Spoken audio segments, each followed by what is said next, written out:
Hi everybody, so today for Trainer Tip Thursday we are going to talk about your pelvic floor. I think that it's something that's really important that's not really discussed that much in the fitness world or really in women's world. I know a lot of people that think that it's very, very normal to just randomly pee if you're jumping, and that is something that is not normal. And if that is something that is happening to you, I definitely recommend going to a pelvic floor physical therapist. Because they are great and can help you with that. I know it's been so normalized, especially after pregnancy, but here are just some tips. I'm just going to give you two. One is a strengthening exercise. The other is a stretching, loosening exercise for those of you that have tight pelvic floors or for those of you that need to strengthen your pelvic floor. So the first one is going to be a loosener or a relaxer. It's also like for you marathon peers out there that like push for you to pee. Not supposed to happen. You're just supposed to let your diaphragm kind of relax and your pelvic floor relax, and that releases everything. So if you are a marathon peer, I used to be one of those, this is a very helpful exercise to kind of get to know what your pelvic floor muscles are and what they do. So diaphragmatic breathing is pretty much breathing through the belly. It's a great way to learn how to breathe correctly, and also it's best to do it lying down to start just so you can see. So I'm just gonna lay on my back here. And right now, flat stomach, I'm gonna take like a regular inhale, and you can see that only my rib cage is coming up, and then I'm exhaling and it's going back to normal. What you wanna do when it comes to the pelvic floor is take a very big inhale for at least 4 seconds. So I'm inhaling, and you can watch my stomach kind of balloon up here toward the ceiling. I'm holding my breath right now as I'm doing this, but then I'm gonna exhale. And it's gonna take a little bit longer to exhale here.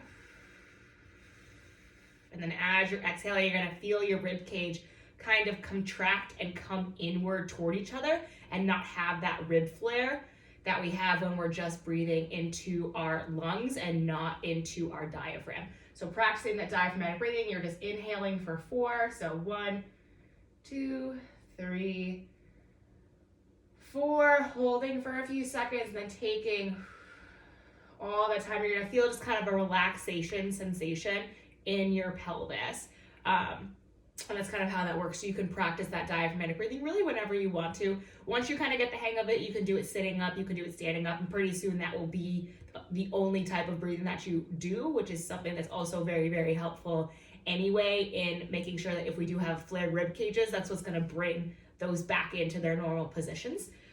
Then we are going to talk about a strengthening one. So anytime you're doing low core, so say we're doing leg downs, or we're doing froggers, or we're doing really anything with legs, dead bugs, anything like that, we want to make sure that we're tilting that pelvis forward, squeezing our glutes, and then from there, we still want to do our diaphragmatic breathing, so we're still breathing through the belly. It's still going to be a little bit less, but we do want to almost Kegel our pelvis. So we're squeezing our pelvic floor muscles. It's also squeezing our perineum, which is like the spot between our two holes as it is anatomy. But you're squeezing everything in that lower part of your pelvis. So your butt, you're squeezing your pelvis like you're trying to hold in pee before it comes out, is the best way that I can explain it.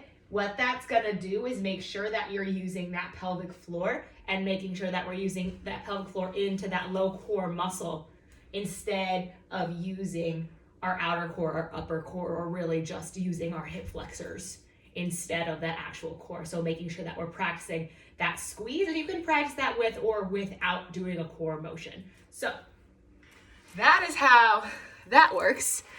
Pelvic floor.